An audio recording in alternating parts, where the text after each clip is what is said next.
Hi, my name's Jo Gibson. I'm a clinical physiotherapy specialist working at the Liverpool Upper Limb Unit in Liverpool in the UK, and I'm also a consultant in private practice.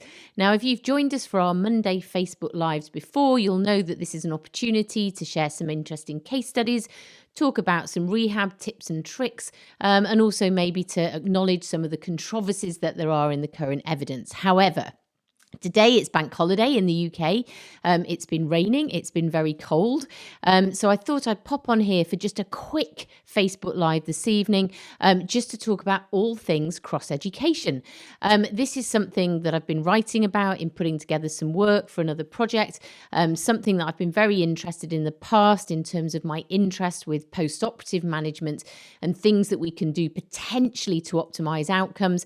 And so I thought this was a great opportunity to just pop on, talk about the best evidence there is for cross-education and where it might fit with your rehabilitation, and importantly, kind of how I've applied it, if you like, based on the current evidence base. So that's my plan for this evening, but as I say, just a quick bank holiday offering tonight. So what is cross-education? Well, there's actually quite a lot of literature looking at cross-education, and essentially it's a phenomenon where if you work the opposite arm in somebody whose arm is immobilized because of injury or surgery, then you can actually affect strength gains of anywhere between 10 and 40%, depending on the studies that you read. The average is around 10% in the arm that is immobilized. And so obviously it's had a lot of interest in terms of its potential for minimizing the negative effects of a period of immobilization after injury or after surgery. Now, when we look at the mechanisms of how it's meant to work, essentially, most of the evidence supports more of a neural mechanism. So it looks at both cortical and spinal effects, and it seems to improve cortical and neural drive, but it also seems to have an effect on cortical spinal excitability. So if we look at the effects of immobilization and why that might be attractive, literally, if you look at people who are immobilized, even just for 24 hours, there are changes in the excitability at that central level. We also see changes in the areas that correlate with motor imagery and motor control. So if you like, people's movement accuracy and their proprioception. And obviously, the longer somebody's immobilized, then the more pronounced those effects might become. Now, clearly, given those cortical effects and the fact we have an evidence base suggesting and showing with things like transcranial magnetic stimulation, functional MRI, that essentially we get those changes in response to cross-education, then that would be a way of positively influencing some of those changes. So clearly it's got some attraction. But I think the other thing that we have to be really honest about, if you look at EMG studies, and I realise that EMG can have its flaws, but if you look at EMG studies of patients that are immobilised in a sling, and they go to push open a door or lift up some shopping with their unoperated arm, then we get levels of activation in the rotator cuff and the shoulder muscles of anywhere between 20 and 25%, and actually in some cases as high as 30 or 40%. So arguably there could be some sort of overflow effect as well, just from exercising that other arm. Now, when we look at other things that we might want to consider, we've talked about those cortical effects of immobilization, but I think there's another couple of groups where potentially this might have some applications. If you look at patients who have a traumatic dislocation who go on to have surgery, and even those who don't, we have some really nice evidence emerging looking at patients who have persistent apprehension. Now, this can be in patients who you look at their structure, you look at, you scan them, you can't find any structural reason for ongoing apprehension. Similarly, somebody after surgery, they say they still feel apprehensive, you scan them, there's no reason, the surgery all looks intact. What we now know is if you look at patients who have a traumatic dislocation and who then may go on to have surgery, depending on the context around that original injury. So there was a lot of negative feedback. Oh, I can't believe you've injured yourself. You're going to be out for weeks. Or they knew somebody else who'd had an injury and again had a negative outcome. Or perhaps they've just got their team place back and it's like catastrophic. They're going to lose it. Or their family say, because they played five-a-side football, oh, more time off work. You can't affect to be doing this. But that negative context has been shown to shift the processing of apprehension into the more emotive centres of the brain. And certainly when we look at a risk of re-injury, kinesiophobia and fear of re-injury are right up there. So again, the fact that you don't want to dislocate your shoulder again, you're fearful it's going to happen, you're worried that because it still feels unstable in those positions, understanding those things that can be modulated by our emotive system, again, when we look at something like cross-education, as we'll come back to, may give us some opportunities to influence those cortical changes and perhaps minimize them happening. Now, of course, our education and our reassurance comes into that, but this is just looking at the practicalities of what we might be able to offer. The other thing that's very clear, particularly when you look at those instability cohorts after surgery, is when they go back to sport, often they go back with ongoing strength and proprioceptive deficits. There was a recent study that looked at people's ability to achieve return to play criteria a 6-month mark after stabilisation surgery, and found very clearly that over 50% of people hadn't met those limits and actually were still going back to play. So my interest has always been, is there things that we can do from the outset that potentially will improve those post-operative outcomes and allow us to get people back to their sports confidently? Now, the other thing about immobilisation, just one last thing before I get onto some of the evidence about how we do it and what gives us best value, is those proprioceptive changes. So again, we lose some of that afferent input, and we now know that we have impact both in terms of our motor imagery, our motor performance, so it gets a little bit more clunky, it gets a little bit more difficult, but also importantly, when we look at athletes going back to any activity that they're going to create force, or even just our general population who are going to go and push weight or they're going to lift things up, they overestimate the amount of force to do it. So again, potentially they're less efficient in their movement strategies. So is there anything we can do about it? Well, if you look at this phenomenon of cross-education, so working the opposite uninjured, unimmobilized arm in a fairly robust way, and we'll talk about that, for a period of time whilst you're immobilized, we do have some evidence that, one, it can stop muscle atrophy, it can actually result in increased strength gains, and as I say, on average about 10%. And when we look at the groups that we've got evidence for, we've definitely got evidence in patients after distal radial fractures, looking at a comparison of adding cross-education to just general advice and hand function while in there in plaster, as opposed to not doing anything extra and just doing general elbow and kind of maintaining the joints around.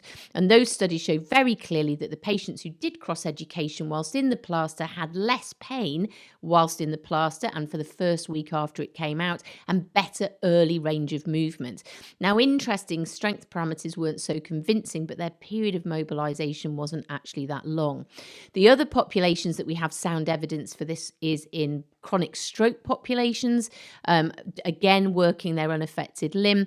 And then the other is lower quadrant. So when we look at patients after ACL injury, again, there is good evidence that doing cross-education on the other side, whilst they're limited in their activity, has a significant effect on quadriceps strength. So again, something really simple.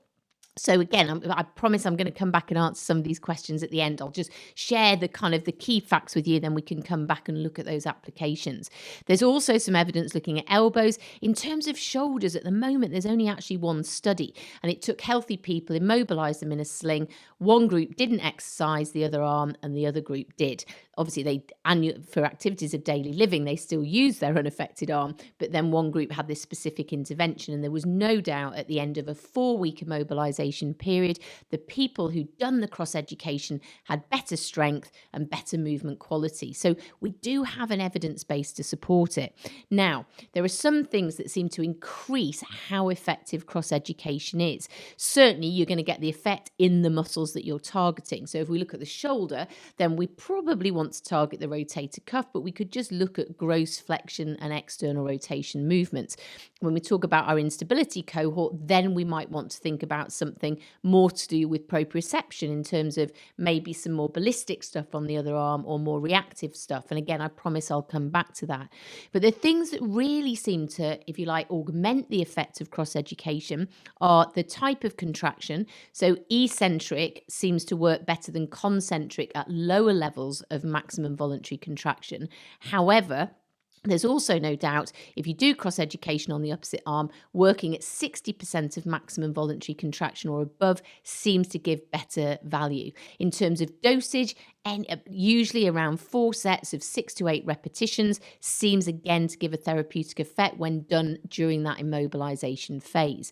Using a metronome to time them, their time under tension and when they're doing the contraction, again seems to increase the efficacy of this cross-education effect. And that kind of makes sense if we're trying to target the cortex and that cortical excitability. We have evidence from elsewhere that that auditory stimulus can actually really help with that cortical spinal excitability. And then the final thing is mirror visual feedback. So in terms of visual feedback, if you use this, so again, they're looking at the unaffected arm in the mirror whilst they're doing their strength training, again, that seems to increase those cortical effects and those strength effects. And vision, again, seems to increase those central effects. So really simple things seem to give the best bang for the buck. Now, you could be thinking, Jo, but you know what? They're in a sling. What's the point? Should we just get them to engage with their hand? Because actually, if you just engage with your hand while your arm's immobilized in a sling, that has some cortical effects. And again, is a consistent theme of having some impact on post-operative pain, but also importantly, function when people come out of a sling. However, for me, if we look at a patient group that have got to be immobilized for a long period of time, so perhaps somebody after fracture who's had fixation with unstable tuberosity fixation, so the surgeon wants them immobilized for a 6-week period, or we've got somebody after massive rotator cuff surgery, or somebody who's just had some sort of injury that essentially they have to be immobilized for that period of time to try and get fixation or stability of a fracture injury, or as I say, post-surgery. Now, am I saying use it with everybody? No, I'm not. But I do think that when we have patients, certainly with high levels of post-operative pain, certainly patients who are wanting to get back to complex motor tasks or loading tasks, and certainly those who want to get back to loading or sport, this potentially gives us potential to minimize the negative effects of those immobilization periods and importantly not lose time in terms of our rehab. So if you like, we're setting up that cortical and that neural system and we're minimizing any strength deficits, because as we know in those early stages of immobilization, most of what we lose are those neural effects. So when I look at the patients I use it with, I definitely use it with those big cuff tears and those fracture patients. And there was a question about how do I apply that? Well, if we want to target the rotator cuff specifically, we know that if we support the weight of the arm when we do our external rotation, then we get better relative isolation of that posterior cuff. So getting somebody sitting in a corner with the arm nice and supported on the wall or on a table and pushing into the wall, making a fist, because again, that augments that central kind of engagement, if you like, with the upper limb, because the representation of the hand is huge. And essentially then just get them doing isolated exercise. We could add weight in and do it through range. We could use high load TheraBand and do eccentrics. We could do free weights and do eccentrics. But if I'm honest, I definitely do something with the arm supported. There's then nothing to stop me just doing through range. So just doing some through range in the scapular plane, because that's where we get true co-contraction of the cuff. And when I talk about the cuff, we mean the scapular muscles as well, because everything's working as an integrated functional unit. So very simple through range exercises with a load really seem to augment that cross-education effect. So I don't think we need to make it any more complicated than that. I would target the posterior cuff as one of my exercises purely because most of the evidence suggests that's where the majority of deficits are in our patients. Now, the exception to that is when we talk about our stabilisation and our post-instability cohort, because in that group with anterior instability, we do have some evidence of ongoing deficits in subscapularis, particularly people who've had an open Bankart or had a Latarjet. So again, this is a great opportunity to target subscap. Again, I'd tend to support the weight of the arm. Again, my bias would probably be eccentric exercise, but again, I would just look at what the patient can cope with and clearly make sure that they're coping in terms of any overflow effect and pain on the other side. Again, I do something through range, but with the instability cohort, one of the things that we introduced very early is one, doing perturbation work in their position of dislocation. So let's say that was 90-90. We can get them doing bounces with a ball. We can do perturbations with them in clinic. We can get them doing it with somebody at home with the arm in the position they dislocated. So remember what I said about that ongoing apprehension that can relate to a shift into those emotive centers. This is one way of really reinforcing those pathways and really trying to normalize that cortical representation. Now, the other thing we can do is just things like drop and catch, all those things that relate to the potential proprioceptive deficits that some of these patients have. And so if you like, again, just doing drop and catch, bouncing a ball against the wall, perturbation with a therapist, again, use that cross-education effect to minimize deterioration in those areas. And again, give us a great foundation when we get these patients out of the sling. Now, when I started looking at doing more proactive, we called it accelerated rehab, but that was really only for the purposes of the paper to allow comparison in the literature. But essentially, we were looking at a proactive approach to minimize cortical change, to minimize proprioceptive change, and minimize strength loss, so that when our patients came out of their slings, they were ready to go. And whenever we got them back in terms of return to play, they were hitting those markers. They didn't have deficits. So guys, this was about popping on to talk about cross-education. It's something we're looking at with post-op groups, post-fracture groups. And again, it's a proactive way of minimizing the impact of a period of immobilization, but also trying to address some of the things that maybe set our patients up to fail in some very specific groups. So I hope that was useful and interesting. But again, it's just it's one of those things for me that I'm always interested in new things that we can do with our patients. Now let's have a look. We've got a few comments here. Hi, hello. And Vanessa says, do you use cross-education early in post-op rotator cuff repair? Absolutely, yes. One, because we know with rotator cuff repair, it's one of the most painful surgeries, particularly ironically arthroscopic rotator cuff repair. And again, it's a great way of just doing something that seems to have a pain modulating effect, but also is having an impact on not only those cortical pathways, but that local rotator cuff system. So yeah, for me, it's a little bit of a no-brainer. Now, again, if I've had somebody with a small to medium cuff tear that's only going to be immobilized for a couple of weeks maximum, and sometimes not immobilized at all, and there's a real shift towards that in a lot of centers now.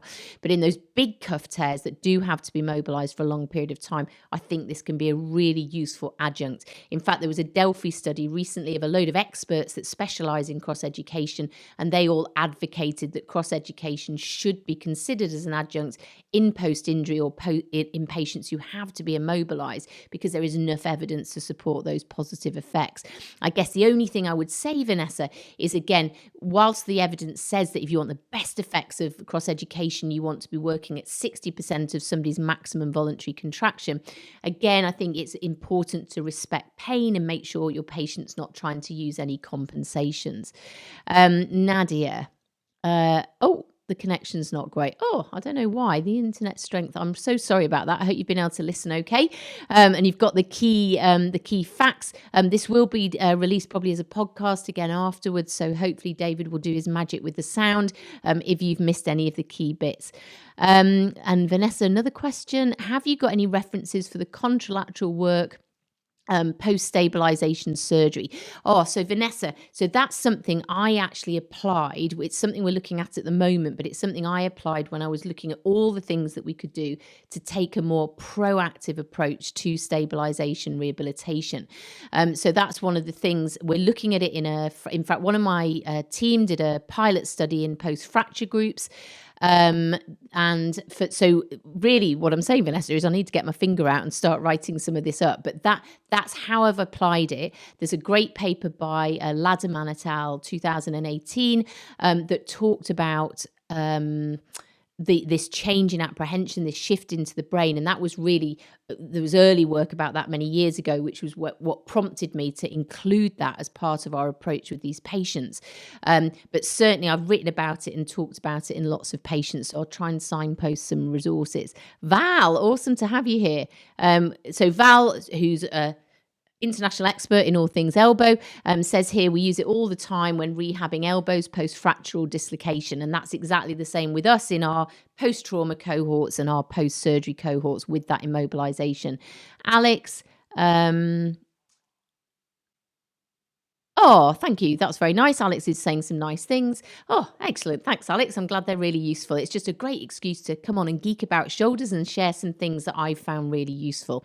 So, guys, I promise I'd keep it short because it's bank holiday.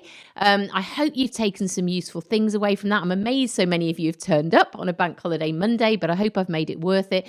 As I say, it's a really simple tool. I've shared with you the things that seem to increase its efficacy and how to get the best results from it. And as I say, I really think if you have a patient group that have to be immobilised for a period of time, it's definitely got lots of applications, whether that be fractures, whether that be after surgery. So just take some nuggets away, and next time you see somebody who fits into that group, then just think, okay, how can I apply it in them? But as ever, I'll post some links on the Facebook page for some further reading if you're interested to know more. But for now, I'm going to leave you to the rest of your bank holiday Monday, and I'll look forward to seeing you again next Monday at the usual time for some more shoulder geeking. See you all again soon. Thanks again for coming.